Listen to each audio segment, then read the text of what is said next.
محدثین کی احتیاط و امانت۔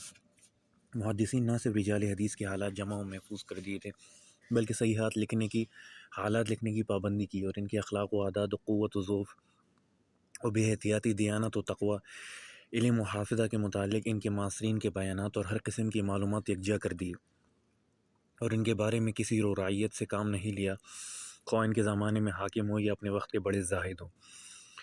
راویوں کی چھان بین اور تحقیق میں اس درجے دیانت داری اور حق گوئی سے کام لیا کہ وہ واقعات آج اسلام کے مفاخر ہیں۔ راویوں میں بڑے بڑے خلفاء اور عمرا بھی تھے جن کی تلوار کی دھاک بیٹھی ہوئی تھی، مگر محدثین نے نڈر ہو کر سب کی پردہ کی اور وہی درجہ دیا جس کے بارے میں ان کو ان کا مل سکتا تھا۔ امام واقعی بڑے محدث تھے رحمہ اللہ، لیکن ان کے باپ سرکاری خزانچی تھے، اس بنا پر وہ خود ان سے جب روایت کرتے تو ان کی تائید کسی دوسرے کو ضرور ملا لیتے تھے، یعنی تنہا اپنے باپ کی روایت کو تسلیم نہیں کرتے تھے۔ اس احتیاط اور حق پسندی کی کوئی حد ہے۔ مسعودی ایک محدث ہیں، سن 154 ہجری میں امام معاذ بن معاذ نے ان کو دیکھا کہ ان کو اپنی تحریری یادداشت کے دیکھنے کی ضرورت ہوتی ہے، تو انہوں نے فوراً ان کا حافظہ اپنی بے اعتباری ظاہر کر دی۔ یہی امام معاذ بن معاذ بزرگ ہیں کہ ان کو ایک شخص نے 10,000 دینار، جس کی قیمت آج 10,000 سے زیادہ ہے، صرف اس معاوضے میں پیش کرنا چاہے کہ وہ ایک شخص کو معتبر اور غیر معتبر کچھ نہ کہیں، یعنی اس کے متعلق خاموش رہیں۔ انہوں نے اشرفیوں کی اس توڑے کو حقارت اس کے ساتھ ٹھکرا دی اور فرمایا کہ میں کسی حق کو چھپا نہیں سکتا۔ کیا تاریخ اس سے زیادہ احتیاط اور اس سے زیادہ دیانت داری کی کوئی مثال پیش کر سکتی ہے؟ محدثین کی یہ جماعت ایران و ترکستان کا بہترین دماغی جوہر تھا۔ وہ نسلاً بڑے تندرست، توانا، جفاکش، عالی حوصلہ، علم کے حریص اور حافظے کے نہایت قوی تھے۔ حافظے پر اعتماد اور اس سے کام لینے کی وجہ سے تمام انسانی اعضاء کی طرح جو پرورش اور ورزش سے غیر معمولی طور پر طاقتور ہو جاتے ہیں، ان کا حافظہ اپنی قوت حفظ کی مہیر العقول نمونے پیش کرتے تھے، جو ضعف اور کمزوری کے اس خالص کتابی دور میں بعض اوقات ناقابل فہم معلوم ہوتے ہیں، لیکن تاریخ نے ان کے وقوع کے متواتر شہادتیں ہمیں پہنچاتی ہیں، اور تجربات ان کے امکان کی تصدیق کرتے ہیں، اور ان کی علم توجہ بالکل مشکل نہیں۔ کثرت کار، مناسبت تام اور اپنے موضوع سے عشق و شغف ایسا ملکہ پیدا کر دیا تھا، اور انتقال ذہنی کے ایسے نمونے ظاہر ہوتے ہیں جو غیر متعلق اشخاص کے لیے حیرت انگیز ہوتے ہیں۔ امام بخاری رحمہ اللہ جب بغداد آئے تو بغداد نے ان کے امتحان کا یہ طریقہ تجویز کیا کہ 100 حدیثوں کی سند 3 مضمون حدیث کو الٹ دیا، ایک حدیث کی سند دوسرے متن کے ساتھ اور ایک حدیث کا متن دوسری سند کے ساتھ لگا دیا، اور 10 حدیثوں کو ایک ایک شخص کے حوالے کیا،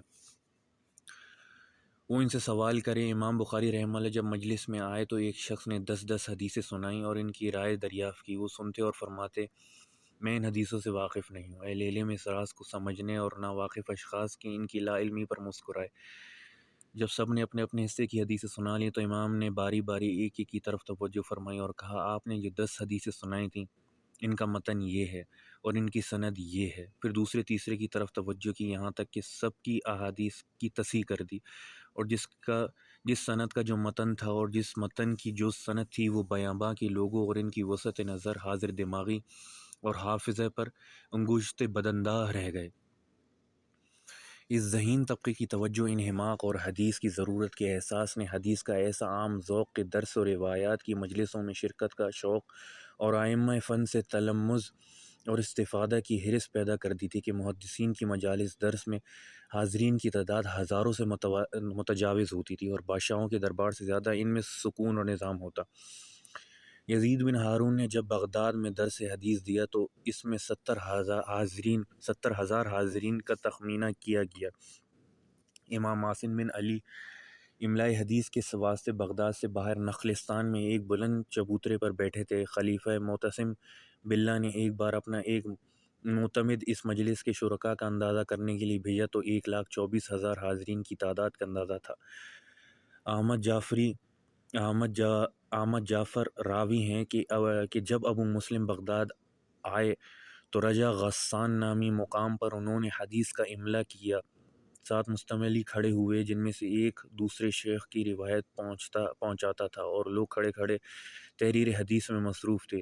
دواتوں کا شمار کیا گیا تو کچھ اور 40,000 دواتیں شمار ہوئیں۔ جو لوگ لکھتے نہ تھے، صرف سماعت شریک تھے، وہ اس تعداد سے خارج ہیں۔ شیخ وقت فریابی رحمہ اللہ بغداد میں املاء حدیث کیا تو 316 مستملی ان کی مجلس میں حاضر تھے، اور حاضرین کا تخمیناً 30,000 فرمایا کہ مجلس میں 10,000 آدمی کے پاس ایسے پڑھتے تھے جو دوات قلم لے کر بیٹھتے۔ فریابی رحمہ اللہ کی روایت ہے کہ امام بخاری رحمہ اللہ کی جامع صحیح کو ان سے 90,000 آدمیوں نے سنا۔ یہ عمومی ذوق و انہماک اور جذبہ مسابقت خالی از حکمت نہ تھا۔ اس کا نتیجہ یہ ہوا کہ احادیث کا ایسا محفوظ و مستند سرمایہ جمع ہو گیا جو اس امت کی بہت بڑی ثروت اور اصلاح و تجدید کا ایک بہت بڑا طاقتور ذریعہ ہے۔ اس سرمایہ میں امام بخاری رحمہ اللہ کی صحیح بخاری، امام مسلم کی صحیح مسلم، جن کو اکثر صحیحین کے لقب سے یاد کیا جاتا ہے، اور جس حدیث کو ان دونوں نے روایت کیا ہے، اس کو متفقین علیہ کے لفظ سے یاد کرتے ہیں، جو حدیث کا اعلیٰ درجہ ہے، سب سے ممتاز اور بلند پایا ہے۔ ان دونوں کے بعد امام مالک کی موطا اور امام ترمذی کی جامع ابو داؤد، سجتانی کی سنن ابو داؤد، امام نسائی اور امام ابن ماجہ کے مجموعے اپنی بہت خصوصیتوں کی وجہ سے ممتاز ہیں۔ بعد کی اصلاحی کوششوں اور تجدیدی کارناموں میں محدثین اکرام رحمہ اللہ ان کی ابتدائی محنتوں کا بہت بڑا حصہ آج بھی کوئی سنجیدہ اور وقوع اصلاحی تحریک اور دینی انقلاب کی کوشش کی اس عملی ذخیرے سے مستغنی نہیں ہو سکتا۔